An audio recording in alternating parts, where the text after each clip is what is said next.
Hello and welcome to episode 4 of Marketing Uncensored. I am Collin Slattery, I'm Sam Tomlinson.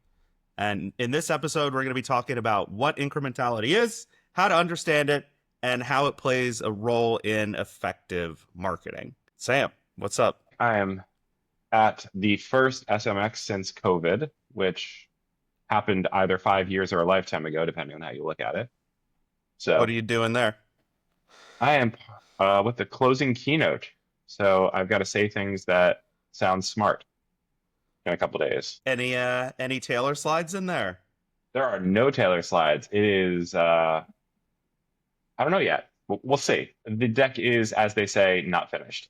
And by not finished, I mean it was also not started. So we will see. Procrastination is how you get stuff done quickly and efficiently. So, I agree. What about you? I'm in New York.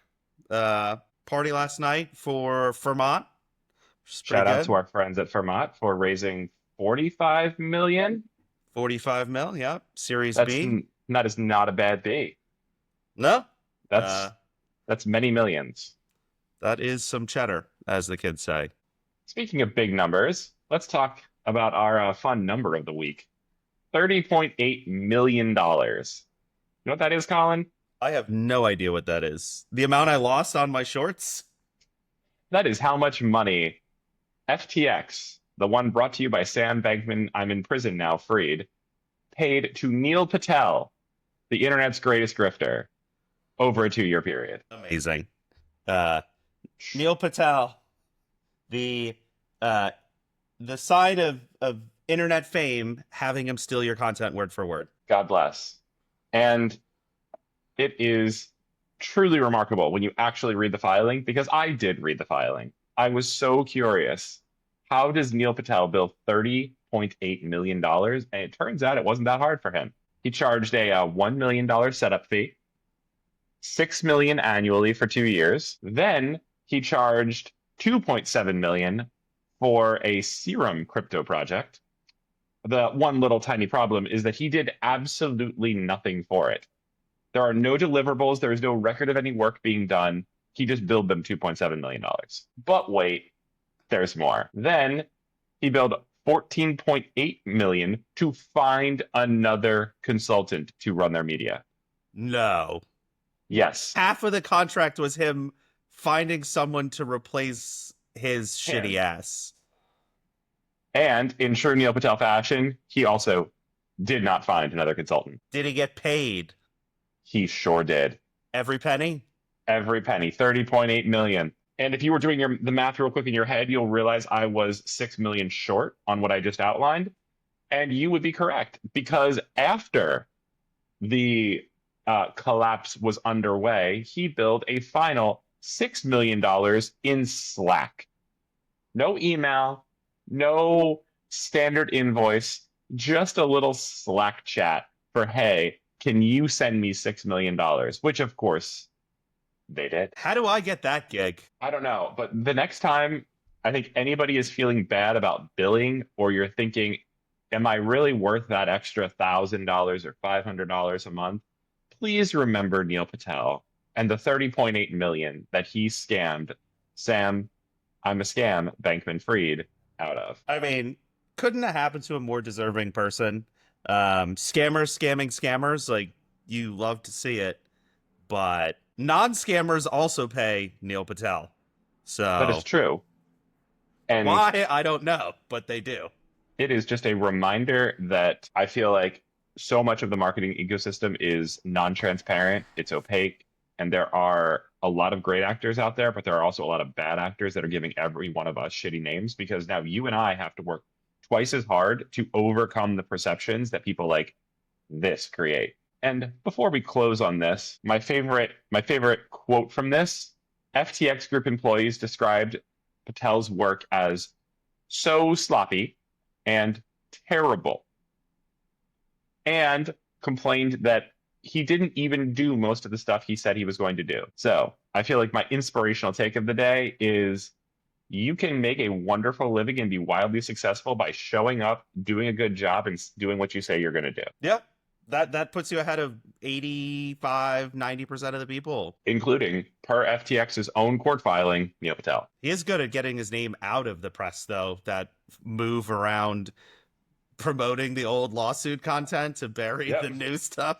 Professional grifter move. You know, that is, he has truly mastered that one art. Nothing else, but he did master that one. I mean, he should just sell that as a service.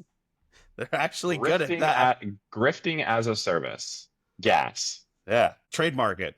Heard it here first. All right. So speaking of grifting. well, no, speaking of great lines from that lawsuit, defendant's performance bore no reasonable relationship to the compensation paid. Sounds like a hell of a segue into incrementality. So, Collin, describe incrementality. Like, what is this? What is this? What does the word actually mean? Not what Google and Meta says it means. Incrementality is how I'm trying to. I want to not use the word incremental in my fucking definition. Well, I mean, it's what? It's just the conversions, positive events that would not have happened but for the thing that you were doing. The paid media, the paid search, the email marketing, whatever it is, the stuff that's only attributable to them.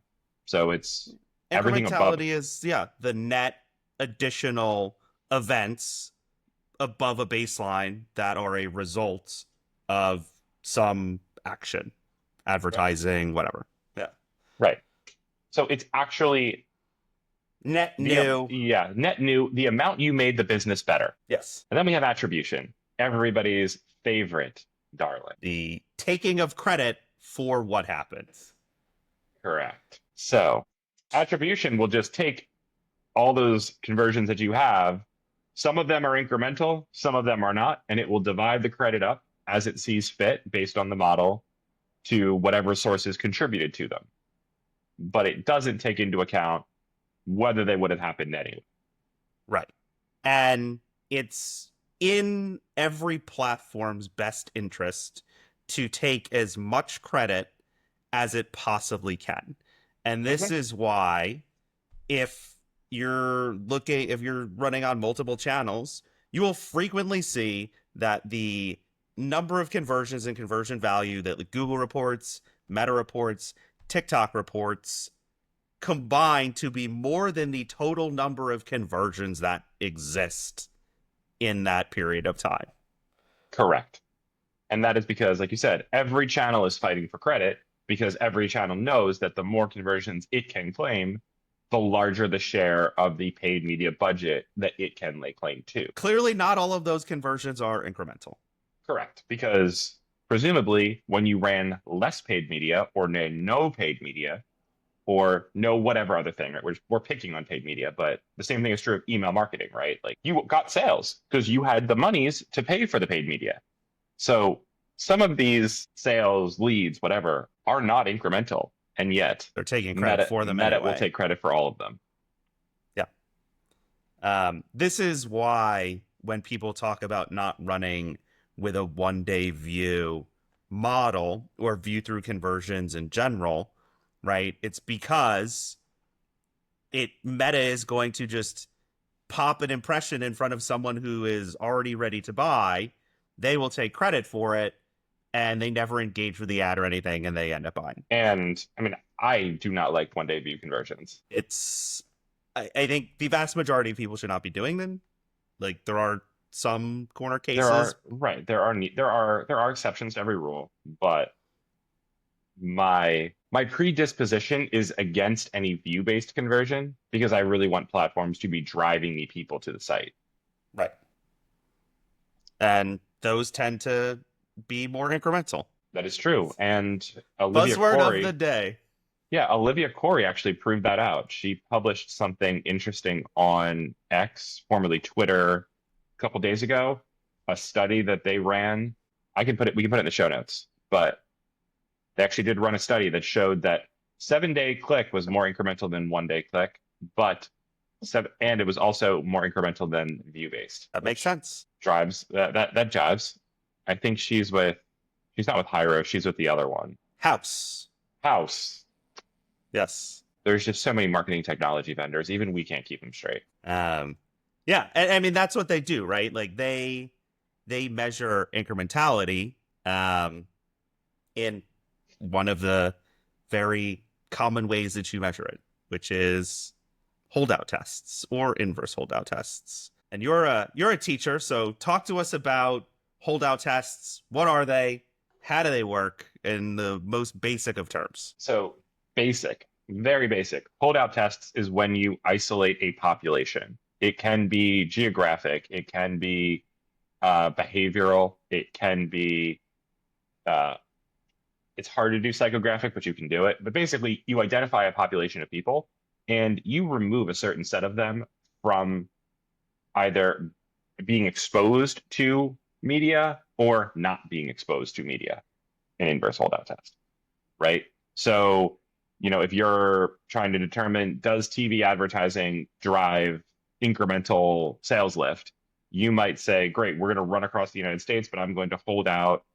I'm going to identify 10 metro areas, 10 DMAs to hold out, and I'm also going to hold out, the states of, I hate Kentucky right now, so Kentucky. Meaning not showing the ads in those Correct. regions. We will Yes. not show any ads in those 20 identified DMAs plus the state of Kentucky because Sam doesn't like Kentucky. And what we're going to do then is we're going to measure the sales in the metros, the rest of the country that was exposed, and we're going to measure the sales in those that were not. We're going to do some statistical correction for population, buying proclivity, household income, macroeconomic factors, etc. And then what we're going to compare and see, okay, did the population that was exposed to our TV ads, paid media ads, whatever, buy more than those that were not? And by how much? Because that delta between the people that didn't get any media and the people that did get the media is the incremental lift, the result of presumably TV, since all of the things were equal. That is the most basic structure. And most of these in general, like especially from a digital standpoint, generally working with geo holdouts versus, psychographic or things like that. Yeah, well, I mean, and the reason is really simple. It's just because geographic is far more stable, right? People don't move as much, so the odds of somebody being in a sample group and then going into the holdout group is de minimis across a large population versus It's also a lot easier because, geographic targeting is pretty easy. yeah, it's pretty well defined. You don't have to worry about comparisons across platforms or trying to map sets of factors from one to the other. Like trying to understand what a 5-star traveler is on Google maps onto Facebook. That's kind of hard to figure out the overlap of those two audiences. So, like I said, geo's pretty easy. And it is more important than ever to be measuring performance with, incrementality in mind with these sorts of tests. And these are the tests that have been used by large advertisers for decades, right? Like CPG brands have been measuring TV with holdout tests for 50 years, right? First one was 1950-ish, so almost 70. Even longer than that. Who knew that large multinational brands knew how to measure advertising? And it wasn't necessary for digital for a long time, right? We had much better data. The data passback was better. The customer journey was less complex. And also, like, the advertising was just materially underpriced. It was so cheap that the performance that you could measure was so good that you didn't have to worry about any data loss because it was irrelevant. It was just nice extra shit. Yeah, pretty much.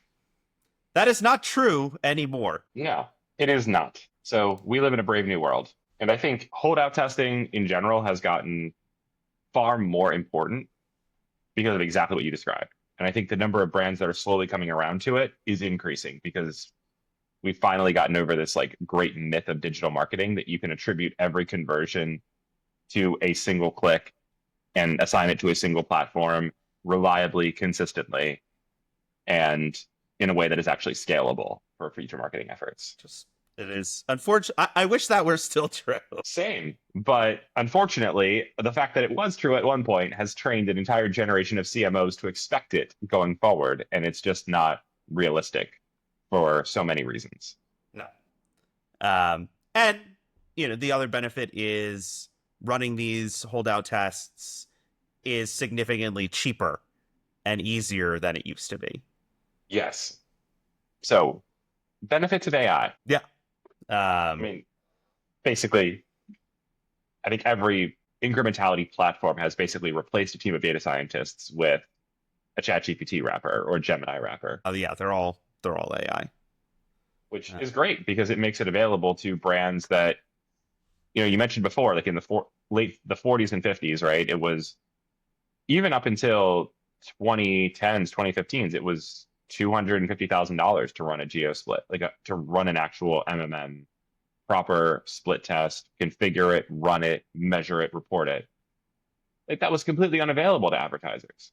Like the vast majority of both of our clients probably could not spend $250,000 to $500,000 to find out how well their media was doing per year. And now you can do it for a couple $1,000 a month or whatever. Really, Correct. really cheap and affordable.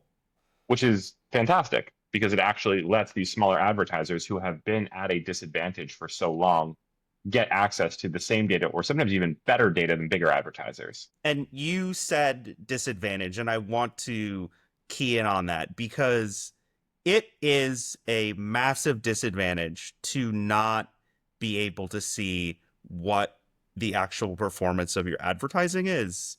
And I'll use an example about why it's very important and why incrementality can be super helpful and doing these tests is if you are only able to see the performance based on, attribution models, click-based stuff, like you might be running at a 2x in Meta, for example. Yep.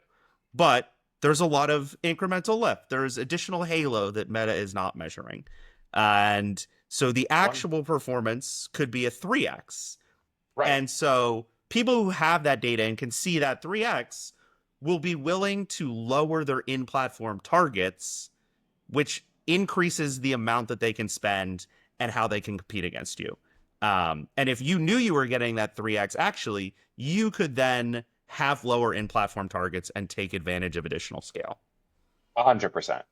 And you could also go back to your investors, CEO, whatever, and say, look, it says this, but the reality is that. And make that case for budget, make that case for funding. So please do that. And I think the other thing, though, is it also, right, on the flip side, it lets you know if a platform is lying to you and how much it is lying to you. Yes. Because when we started this, we talked about how Meta will pop views or, serve up an ad to somebody who's already in checkout for your brand. They're just, doing whatever. Google will take credit 30 days later for a click that converted off of a search ad by default settings. Brand search.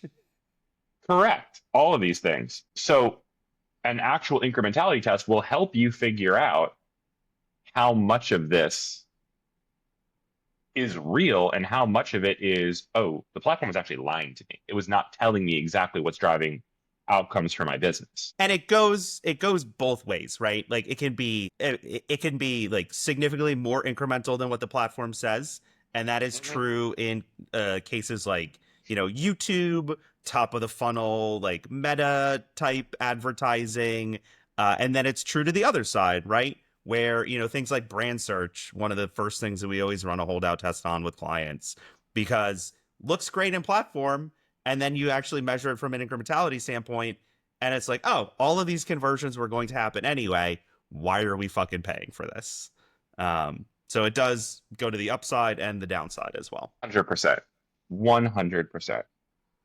And that's, I think, what makes this so powerful for advertisers today because you do have more platforms than ever. I think it's candidly probably more, the lies are more convincing today than they've ever been from those platforms about what's going on. So it is a very useful, affordable tool that lets you figure out, is somebody doing their job? And that That somebody could be Meta, Google, or your agency.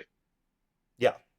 And I think important to discuss like who should be running these types of tests and when they make sense. And I think there are a few things from that.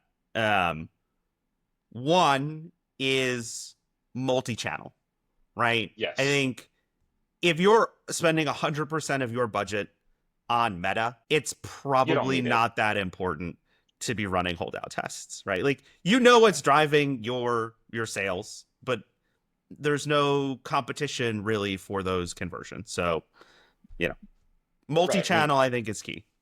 I I tend to agree. I mean, I almost think that for most brands that are running, we have a couple brands that are running on two channels, Facebook and Google, which I think is actually, if we're going to go for hot takes, we can do that in a second. But even there, I think it's pretty clear. Like you can, Facebook and Google, if they're both on click-based attribution, are generally pretty good. And you can look at the in-platform for Google, you can look at the in-platform for Facebook, and you can look at your Shopify dashboard, your CRM, and you can pretty clearly see like, okay, yeah, Google is reporting 12 sales today. Meta is reporting 17 sales today. We have 38 sales in total today. And of the 29 that paid media accounted for, I can find 27 of them. Like it's pretty, there's a little bit of overlap there where maybe there was a meta ad click that led to a branded search that resulted in a sale, and you can divvy that up as you please. But where I think everything starts to break is when you add in that third channel. And it can be anything. It can be Correct. YouTube, television, whatever. TV, direct mail, TikTok. TikTok, Pinterest. I mean, it could honestly even be PR and earned media, which I think is one that most brands don't even consider as a channel. Because if, we have, I'm sure you have the same thing. We have plenty of clients who were doing fine on Meta, or they were doing pretty well on Meta, and all of a sudden they started getting coverage in publications, and Meta starts performing exponentially better with creatives that, I mean, if we're all going to be honest with each other, weren't that much better. I mean, did we learn from lessons? Yes. Did we iterate? Absolutely. Did we have winners before? Yes, but they didn't win to that level before. Did And performance double in scale also? Like, right. yeah. And the PR team's like, well, we're not sure if things are going well. And the paid media teams over here being like, we're crushing it, like those guys. And I'm like, do you maybe see the correlation? Like they got some coverage over here, and all of a sudden you have entire audiences that when you actually do the audience research on that publication, like who are these people, who tends to read Shape magazine? Well, it tends to be people who are like super into fitness and style, whatever. All of a sudden, our audience segment that is super into fitness is buying our skincare like gangbusters. Huh. Gee, I wonder, could there be a correlation between this product being featured on a publication like Shape or Style and the people who tend to read that publication or subscribe to them on Instagram or subscribe to them on YouTube all of a sudden buying it? Well, probably, but without this kind of measurement, it couldn't get unmissed. Right. And then, you actually have an asset to the brand, and that's going to be undervalued, which is bad. Yeah. And ultimately I think that is the most important power, which is more accurate decision making. It unlocks more accurate decision making for brands on where to allocate their budget. Yes. And that to me is a huge competitive advantage. Because like while we're talking about this, and I think incrementality was the most mentioned concept at the Meta Summit that just happened a couple days ago, the reality is I think most brands aren't doing it. No. And I think people still think that it is something for, the giant brands, the Ridges, the Jones Roads, right? Like the Yeah, 9-figure brands. And they all do them, right? But I for don't sure. think you have to be that big to benefit from them. Um, No, I 100% agree with that. You do not have to be that big to benefit from incrementality testing. I would say, if you're over like 150, 200,000 a month in ad spend and are, multi-channel, right? Yes. Or wanting to be multi-channel, because that's another, benefit, right? Like you can run incrementality on new activations to like Mhm. judge the performance of a new channel you potentially want to do. I think once you're there, like you should probably be doing it. Yeah, I mean, I have a couple criteria when we start talking to brands about this, and my general criteria are, like you said, number one, you have to have a decent budget. So I tend to look at, are you reliably spending at least 50,000 across two or more channels per month? So 50,000 on Meta, 50,000 on Google, 100,000 total. Great. Anything more than that. Number two is you have clear and established product market fit, because there are so many startups that come to us that have gotten a fund, they've gotten a Series A, they've gotten a Series B, and they're just throwing marketing money at the wall. So they check box A, but they have no idea who their actual customer is. Like they're still trying to figure out what their core offering is. If you are fundamentally shifting what values you bring to the market, it will break an incrementality test, because as you change those offers, you are fundamentally skewing the test in a way that is irreparable. So don't do that. Polluting the data. Yeah. 100%, because the people who saw the ad before were seeing a different offer, a different value proposition than people who are seeing it now in a way that is fundamentally different. It's going to appeal to different people. So you're comparing like apples to cheesesteaks and trying to determine, you know, how far your car is going to travel. I don't know. Like, it makes no sense. So don't do that. You need to have clear and established product market fit. And then I think you come to rule number three, which is you need to be introducing additional factors that could confound the performance of what you're already doing in some way. Either you're spending on another channel, you're bringing on another service provider like a PR agency, like a TV agency, you're doing in-person activations, you're doing events, you're doing something. Because as you start to do that, then the value of incrementality makes more and more and more sense, and the cost of it declines. I would also note that I think you can also be spending a lot of money, and I'm going to put an exception on here, right? Like, you can also be spending a lot of money in a like specific channel that you also want to understand how different parts of that channel stack perform. And so like brand search is the perfect example. It's one of the first things that we do, right? Like lots of brands could be spending, 30, 40, $50,000 a month on brand search, and like you want to know if it's something that you can turn off, right? Because it has the power to inform, again, new stuff that you want to add, but it also, you can use it as an opportunity to subtract as well. 100%. And that brand search subtraction, I feel like is always a good test. If you're listening and you haven't done any holdout tests yet, and you want to try one, the first one I think you should do is brand search. If you're spending, tens of thousands of dollars on brand search every month.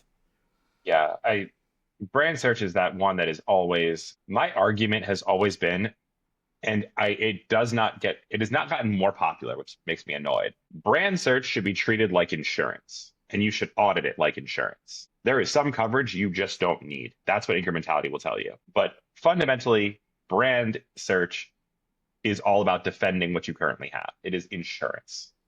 That all the other marketing that you've done, all the other good work that you have done to lead people to search for your brand does not end up driving a potential customer, client, whatever, into the arms of the enemy. And like insurance, you want to spend as little as you possibly can on it for the maximum amount Correct. of coverage. Yes, and that is what incrementality will help you determine. So that's good.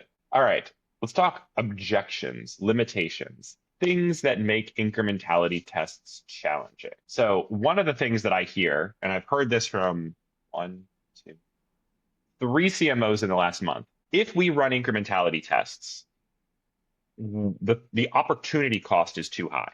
I'm going to have to hold out 20% of my audience, 30% of my audience. I can't do that. I need to sell to everybody. Thoughts? I've had this objection as well, and I basically tell people like, I don't think you can afford to not do it, right? Like it is not that much money. They don't take that long, especially as you scale up, right? So the aggregate potential cost is relatively low compared to the benefit that it's going to get, right? Like if your holdout in theory is going to cost you say $50,000, right? The upside of that data could be hundreds of thousands or millions of dollars. Correct. And so, yes, there is a cost associated with running these tests. Again, you're turning off ads, or well, in some of them, right? Like you're turning off ads in a specific region where Yeah. you expect to see a sales loss from that, but the value of that information is far and away, better than the cost associated with it. And I think the other part that a lot of CMOs have missed, and I think platforms have done a really crap job of telling people, is you don't need a huge holdout No. to get a very, very strong signal. And I think a lot of CMOs have in their head, for whatever reason, I need to hold out 25% of my audience. I need to hold out 50% of my audience. That's bullshit. You don't. You can get a very good statistical signal if you are a brand spending a significant amount of money with a 5% holdout. And if Yeah. you're telling me you need that 5% so bad, you might have bigger problems, friend. Yeah. And it is important to note, right? The holdout regions, like the more you spend, the smaller the region you need to in order to get a good read on it, right? It's just 100%. basic statistics. Like Yeah. And the shorter the time. And then the second part is you can structure your holdout tests to not be as large or to not run during the periods where the opportunity cost might be the greatest. right. Do not run them during Black Friday. Please don't. That's just a bad life choice. If your platform tells you to do that, fire them. Please, immediately. Stop watching this episode, fire them, then come back and watch the rest. Thank you. And hire one of us. Please do that too. But most importantly, stop making mistakes. Easiest way to get out of a hole, stop digging, right? I genuinely believe that the biggest objection I had heard for most of my career, which was the complexity, is resolved. Yes. It's super Many of these easy to do. It's super easy. And I genuinely don't think most people believe it, but it's true. And if you don't believe it, you should literally just try one of these platforms and see how easy it is. It is like you can be up and running in a few hours. It is plug, play, very simple. They do all of the data science necessary to figure it out. Like you load all your Shopify data in, they'll give you proposed like region holdouts and the expectation of the read on it, and you download the location list, you upload it, and that's it. You start the test. Yeah, 100%. It is very, very simple. And then I think I guess there's two other ones, right? The one is the macro, right? We're running a holdout test and all of a sudden, I don't know, something happens. The current administration decides that we are going to economic war with Vietnam over them not buying enough Nike shoes. I don't know. And all of a sudden sales spike up. Yeah, that's going to happen. But the reality is that you can account for this, you can document it, and I think most platforms have actually gotten pretty good at adjusting for it. And it also should be impacting all of the regions, both holdout and treatment, right? Like it's not in theory. Yes. Yeah. And it will it be fully consistent? Right. The exception to that is like I would say local things. Local things. If you're holding out Texas and then there's like a hurricane, right, that impacts that area, like that's gonna, fuck your test up. But yes. But you can also, those things can be adjusted for. You can extend the test, you can modify the constraints, you can adjust, hold out here. You can do things to mitigate the impact. And I think platforms have gotten better and better at that, which is good. And I think the last one is anything that's like an always on campaign, it's more difficult to hold out because it's been always on for a while. So you still have like that residual remembrance that pops up. But I think you can correct that with like a public service announcement holdout, where instead of showing an ad, you show like a public service message. Like if you're a skincare brand during the summer, instead of showing an ad for your wrinkle reducing sunscreen, you show like a reminder, you know, wear sunscreen during the summer. It prevents cancer. And all of a sudden you get a more accurate test, which is good. Yeah. And I think there's another part of the test that is important to factor in. So we do, I'd say, a lot of inverse holdouts. So I'm going to talk specifically on that.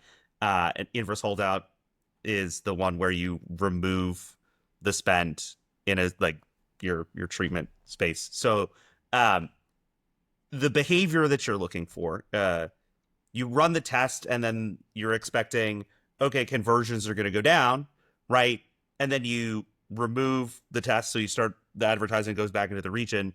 There's the post-treatment window. So after the test, where you would then expect to see the conversions go back to baseline, which, the test is helpful, but you also want to see the return after the test is concluded. That makes sense. So basically what you're doing is the inverse holdout flips standard incrementality testing, and you use it to validate baseline performance, to test platform attribution to make sure it's actually valid, and to verify that a channel is performing and delivering the value that you believe it is, so that you have a valid foundation to go forward. Exactly. And I think, easiest way that you can then use these tests, because, right, you run the test, you run it for, 2 weeks, 3 weeks, whatever, and you're like, okay, well, how do I use this information?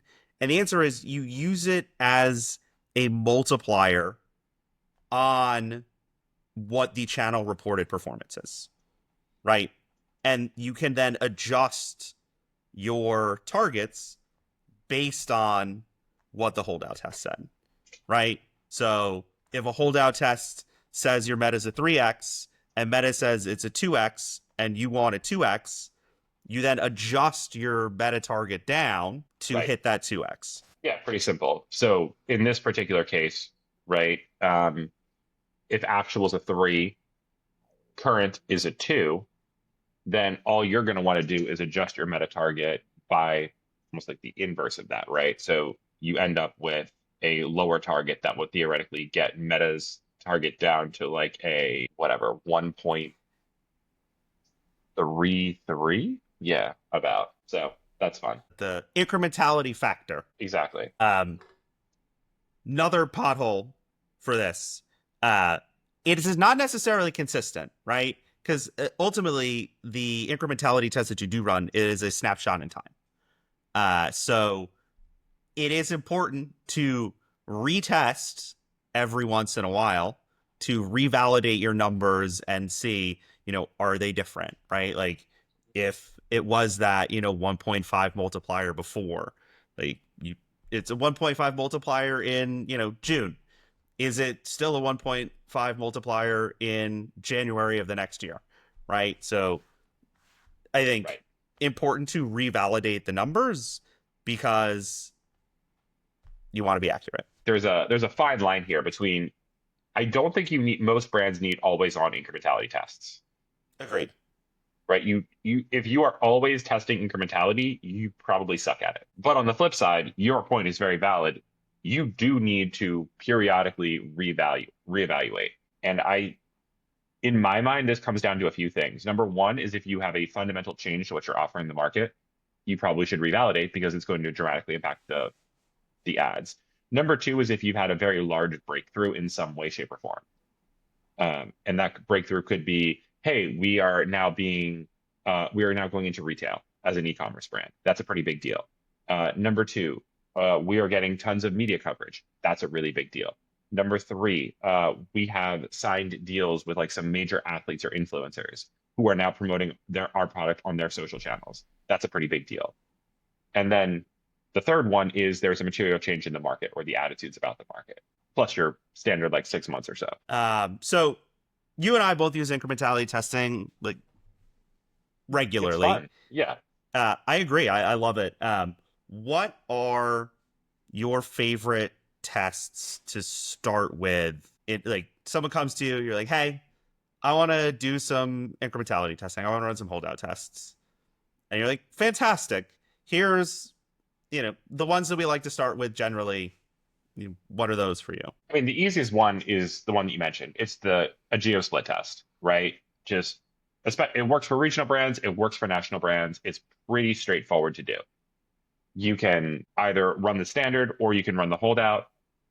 In general, we'll run the standard first, then the holdout, we'll run the standard, then the inverse, but pick your poison, right? Those are fun. Number two, we do some user level A/B testing where you assign, you basically divide a known audience with defined IDs into a group, right? It works fundamentally the same way as a geo holdout, but instead of holding out based on geography, you're holding out based on user identifier.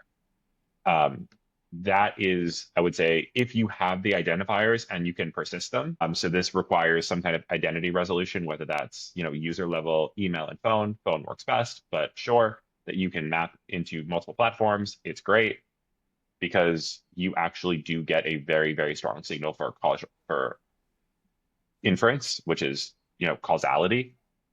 It's very good. It is a little bit more expensive, but I do think credit to both Google and Meta here. They have made this much, much easier. And both the Google A/B testing product in experiments, which I think is still criminally underutilized for doing some of this testing, and Meta's A/B testing, they're actually very good at this now. So if you need to test something in platform, like, I want to hold out Google Ads from an area, you can actually do that really well, which is cool. And, the other thing is, and we haven't really talked about this, but we have a lot of brands that come to us for a larger brand campaign, right? They don't want to just do performance. They want to do a full suite of stuff.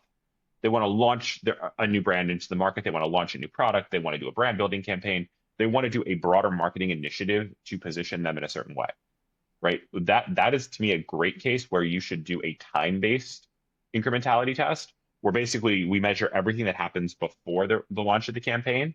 We calculate, expected value, et cetera, per user. We calculate conversion rates. We calculate time to close for a brand, et cetera. And then we launch the new campaign and we measure those same variables after. There are a ton of confounding variables that will pop up because obviously you have fundamentally changed the offer, but it is a very good quick pulse check to see if what you are doing, if your new brand and positioning is resonating, and avoid what I call, rose-colored glass marketing, where we're like, well, it was so great before, but it just converted better. Well, actually, John, it didn't. And here's the data, right? Here's how long it took you to close sales. And the reason you say it converted better is because you got 1/3 the number of leads, but they converted more. Now you have 3 times more, and they're still converting at about the same rate. So your total number of net closes is actually up about 2.7x since this initiative began, which is good for you. Really specific example. I made up John. John doesn't exist, but it's true. I think a lot of people it's very easy for a lot of senior decision makers to look back on the past and to over romanticize performance at a smaller scale. Happens all the time. So having some kind of time-based holdout test or time-based incrementality test where you measure key incrementality measurements before and after a major change or a major shift allows you to make better apples to apples comparisons across time periods, provided that you disclose the relevant factors, like there can be confounding factors. It is not a true counterfactual, but I think it's a very good quick pulse check to make sure that directionally you are going in the right direction. And it's cheap, which is good. And then there's the last one, which is synthetic control testing. Basically, inference with machine learning, right? So we've all heard of the stories of people building like GPTs that are based on a persona and basically using GPTs as a focus group, which has both advantages and disadvantages, but whatever. So this is essentially a case where you take that to a much larger scale using a machine learning model, which tends to be a Bayesian structural time series. But data science aside, right, this allows you to basically simulate a counterfactual world where you didn't do something. You don't have to do randomization. You don't have to deal with random real world nonsense. It's pretty good. And this is where most of the platforms are going. I mean, they're Yes. using mostly synthetic. Yes. Um, the limitation that you have to worry about with this specifically is that it will break down without sufficient data.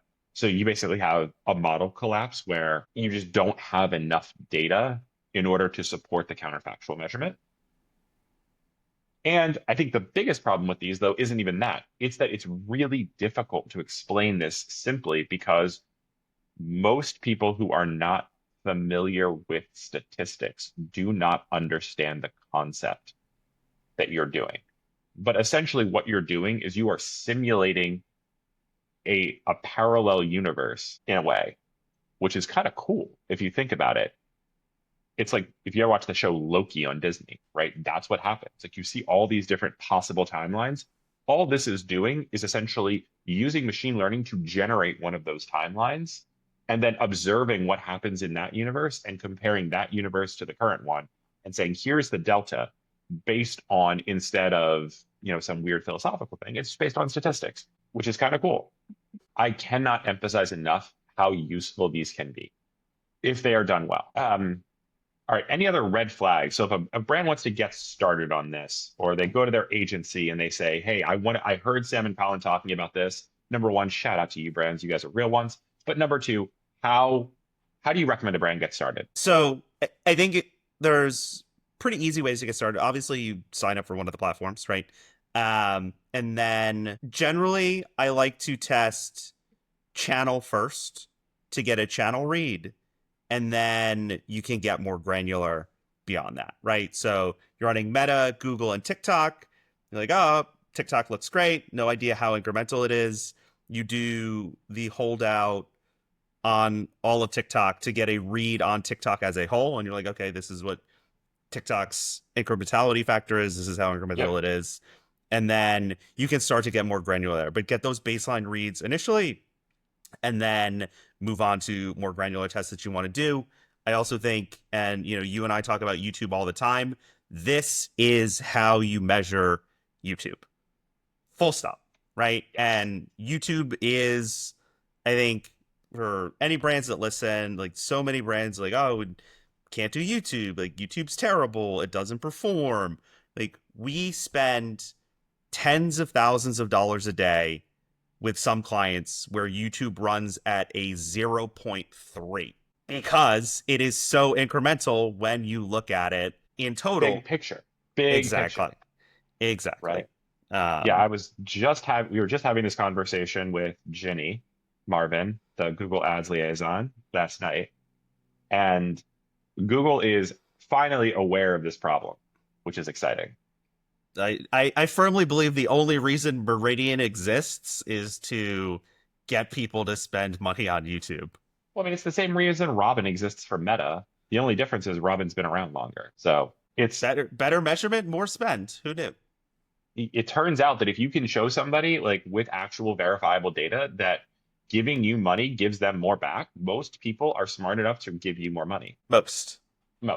The other challenge, though, here's the other thing that I don't think gets talked about enough. Before you run an incrementality test, and this is especially true for larger brands, you need to have the conversation internally that budgets will change, and they will change in ways that will piss off your CFO in the short run, but make his life or her life better in the long run. So what I mean by this is we have worked with brands that have done incrementality tests. They have gotten updated multipliers. They have gotten updated data about what is actually performing, but they could not change the media allocation because it was already budgeted. Or in one case of a very well-known national brand, their agency did not permit them to make changes to their media allocation following the incrementality test because it was already committed in a year-long contract. Oof. Don't sign those contracts. Don't sign those contracts, number one. But and their argument was, well, you committed this money to this media that we are selling you.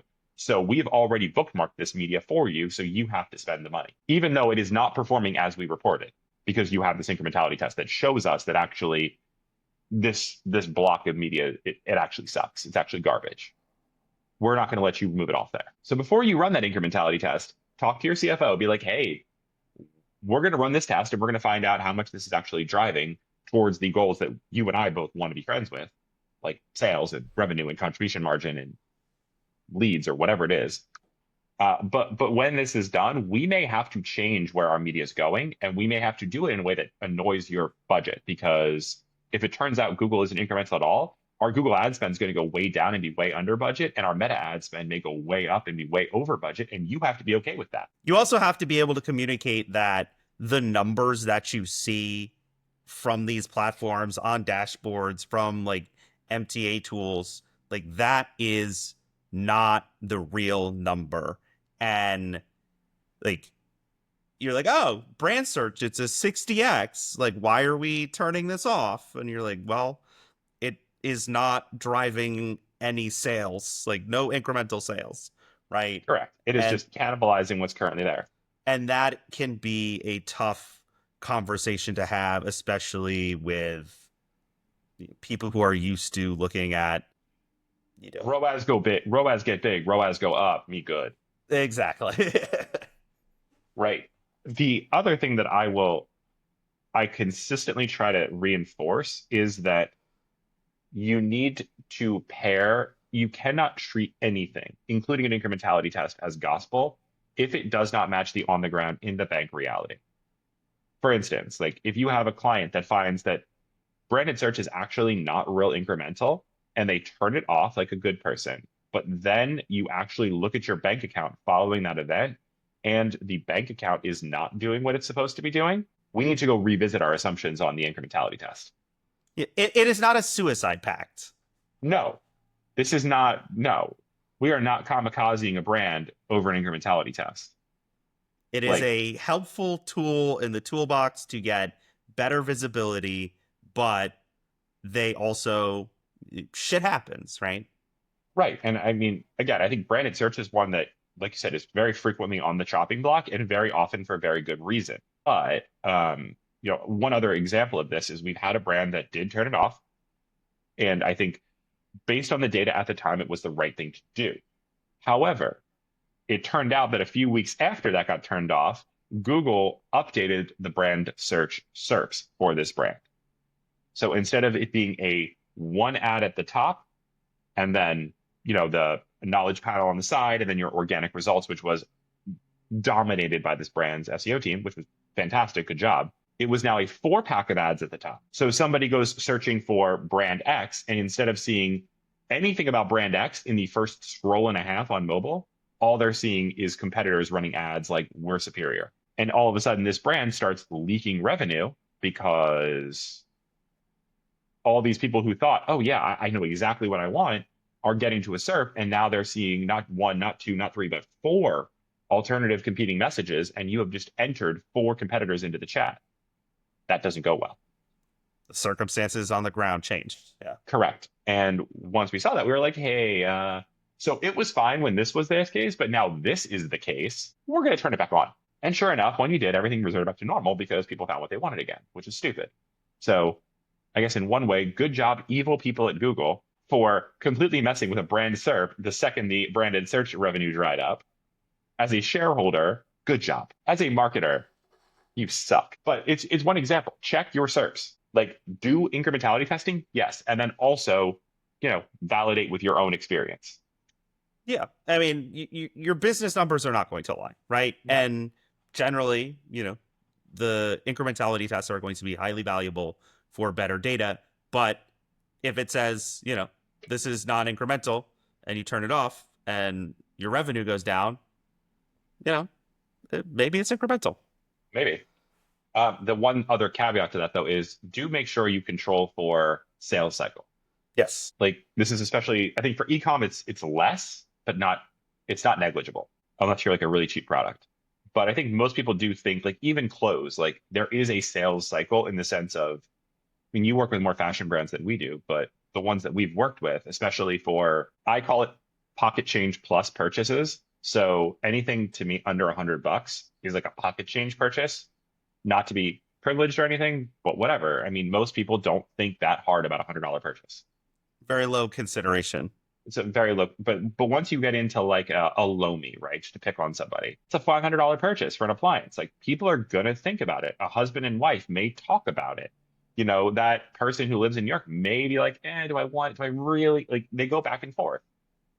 If you have a that kind of a purchase, the sales cycle is going to be longer. So you do have to give the incrementality test more time before you make a determination.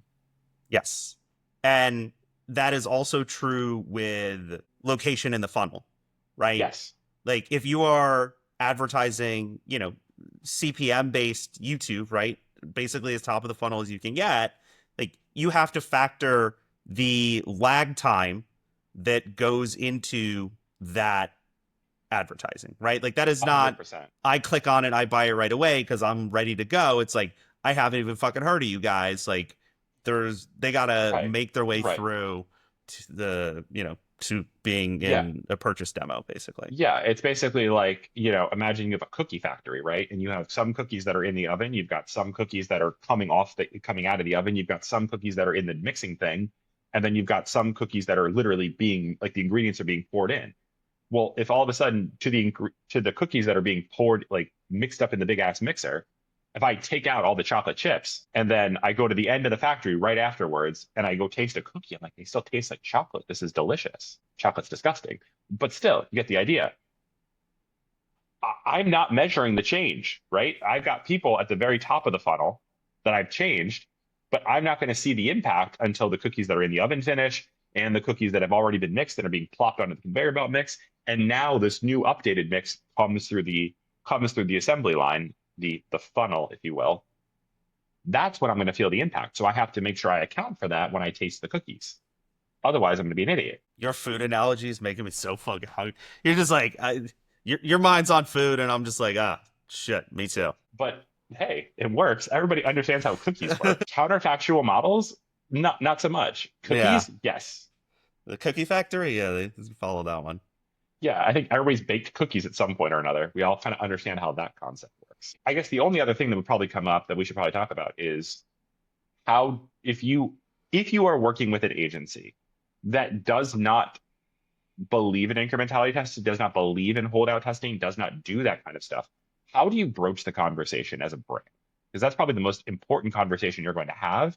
And I tend to think most in-house marketers are just hearing about this. Many of them are not familiar with it, and their agency is going to shoot them down because the agency doesn't believe in it for reasons. How do you approach this? First, fire the agency because Yeah, pretty much. if you're not even open to testing it. And I do think this is something with a lot of brands, like especially ones with bigger, like really any internal team, is that you should be owning the incrementality testing, and it's potentially beneficial for agencies as well, right? It's Like 100% beneficial.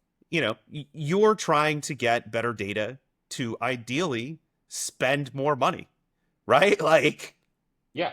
if you want to test YouTube and we're running your Google ads and you want to do a holdout test to see how YouTube does, like I would Yes. be a fucking moron to say no because I'm like, hey, I get more spend under management.